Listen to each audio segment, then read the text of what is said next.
Good morning student. आज हम अपनी पाठ्य पुस्तक वसंत भाग 3 में संकलित कामतानाथ लिखित कहानी लाख की चूड़ियों को पढ़ेंगे, जिसका एक पार्ट हमने पढ़ लिया था। अब दूसरा पार्ट हम शुरू करते हैं। तो चलिए स्टूडेंट, हम शुरू करते हैं। नमस्ते बदलू काका, मैंने कहा। नमस्ते भैया, उसने मेरे नमस्ते का उत्तर दिया और उठकर खाट पर बैठ गया, परंतु उसने मुझे पहचाना नहीं और देर तक मेरी ओर निहारता रहा। मैं हूँ जनार्दन काका, आपके पास से गोलियां बनाकर ले जाता था। मैंने अपना परिचय दिया। बदलू फिर भी चुप रहा, मानो वह अपनी स्मृति पटल पर अतीत के चित्र उतार रहा हो। और तब वह एकदम बोल पड़ा, आओ आओ लल्ला, बैठो। बहुत दिन बाद गांव आए? हाँ, इधर आना नहीं हो सका काका, मैंने चारपाई पर बैठते हुए उत्तर दिया। कुछ देर फिर शांति रही। मैंने इधर उधर दृष्टि दौड़ाई, न तो मुझे उसकी मचिया ही नजर आई, न भट्टी। अब हमने जो ये पैराग्राफ पढ़ा है स्टूडेंट, इसमें से प्रश्न बन रहा है कि लेखक ने बदलू को अपना क्या नाम बताया। लेखक ने बदलू को अपना क्या नाम बताया? तो लेखक ने अपना जो नाम है वो जनार्दन बताया। यहाँ पे आया है ना जनार्दन काका, इसको अंडरलाइन कर लीजिए। प्रश्न बना अपना, लेखक ने बदलू को अपना क्या नाम बताया? तो लेखक ने अपना नाम जनार्दन बताया। फिर दूसरा प्रश्न अपना यहाँ से बन रहा है कि बदलू कहाँ पर बैठा था।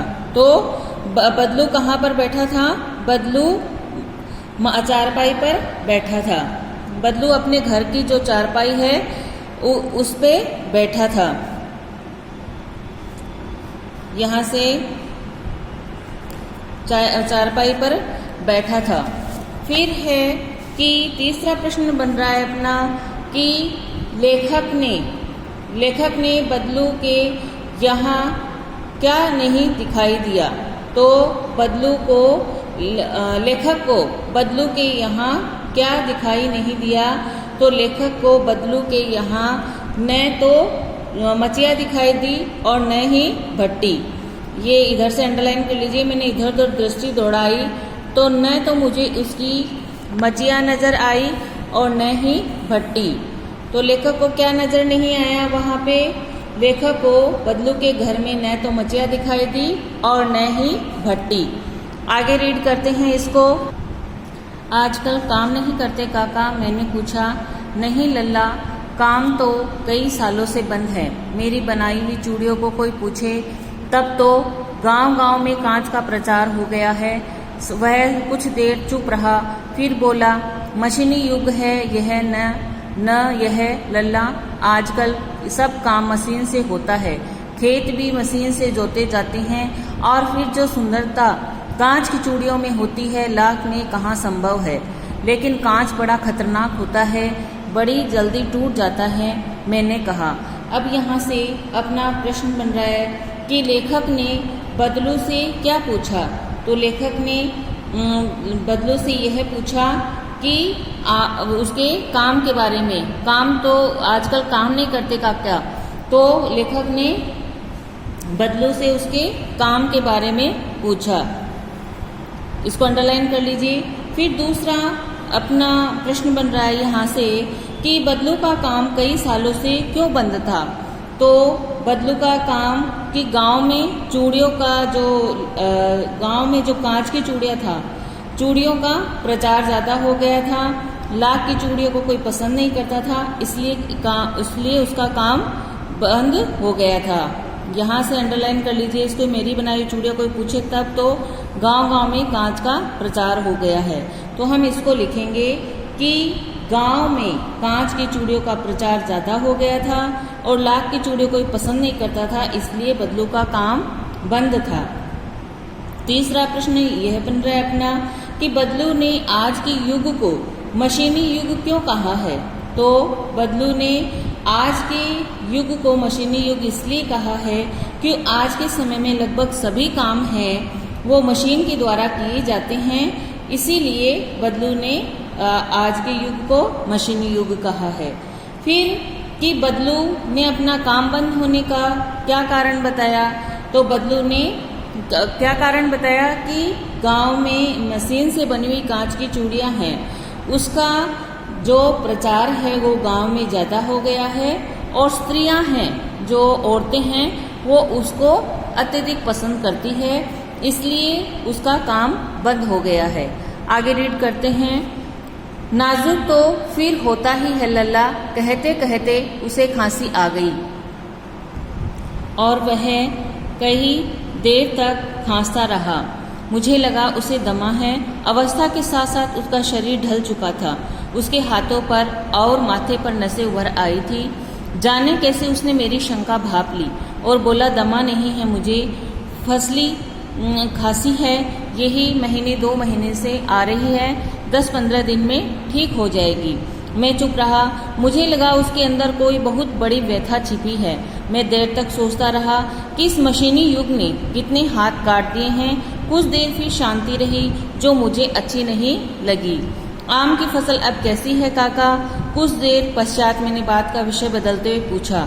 अच्छी है लल्ला, बहुत अच्छी है, उसने कहकर उत्तर दिया और अंदर अपनी बेटी को आवाज दी।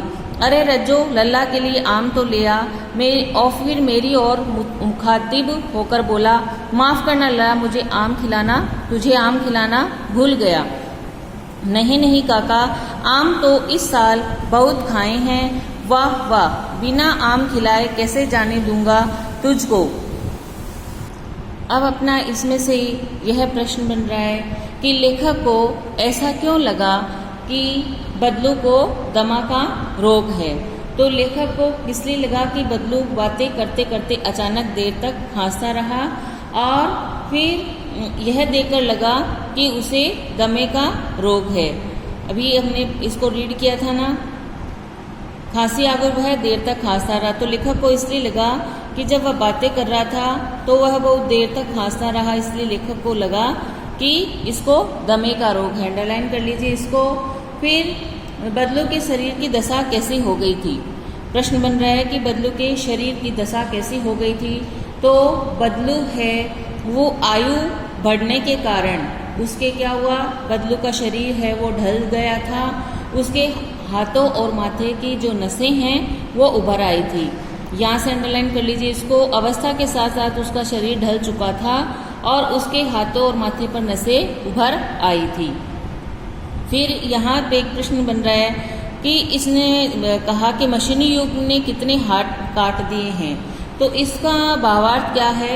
मशीनी युग द्वारा हाथ काटे जाने का भावार्थ यह है कि जो घरेलू उद्योग धंधों में मशीनों के अत्यधिक प्रयोग से क्या हो गए, कारीगर बेकार हो गए। इसी के कारण कहा गया है कि मशीनी युग ने हाथ काट दिए, क्योंकि जो काम पहले कारीगर करते थे वो अब काम मशीन करने लगी है। इसीलिए ये कहा गया है कि मशीनी युग ने कितने के हाथ काट दिए। इसको अंडरलाइन कर लीजिए आप लोग। आगे पढ़ते हैं। मैं चुप हो गया। मुझे वे दिन याद हो आए जब वह मेरे लिए मलाई बचाकर रखता था।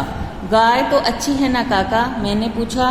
गाय कहाँ है लल्ला? 2 साल मुझे बेच दी, कहाँ से खिलाता?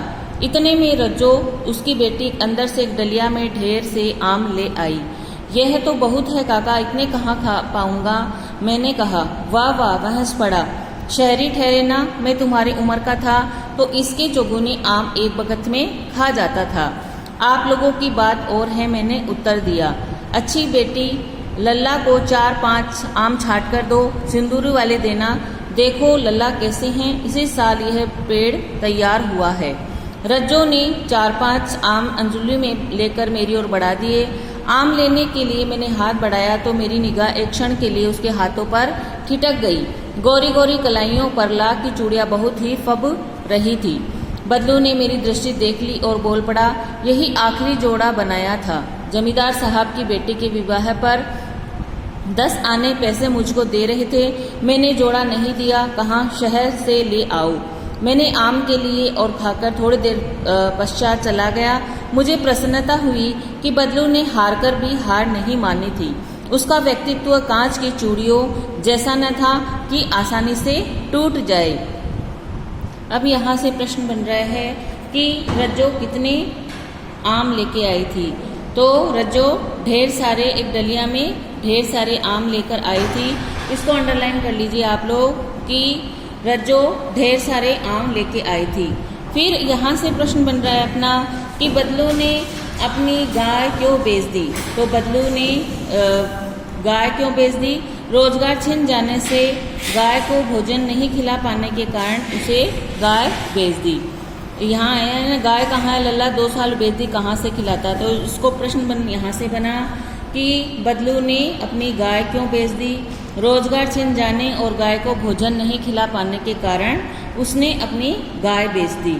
फिर रज्जो ने, यहाँ से प्रश्न बन रहा है कि रज्जो से कौन से आम देने के लिए बदलू ने कहा। तो रज्जो को सिंदूरी, रज्जो को नए पेड़ से सिंदूरी आम देने के लिए कहा। तो स्टूडेंट, आज हमारा यह लेसन है वो यहाँ पे समाप्त हो गया है। अगर आपको कोई बात समझ में नहीं आई हो तो आप पूछ लीजिएगा। इसको मैंने आप लोगों को नोटबुक में ऑलरेडी गर्मियों की छुट्टियों में करवा दिया है।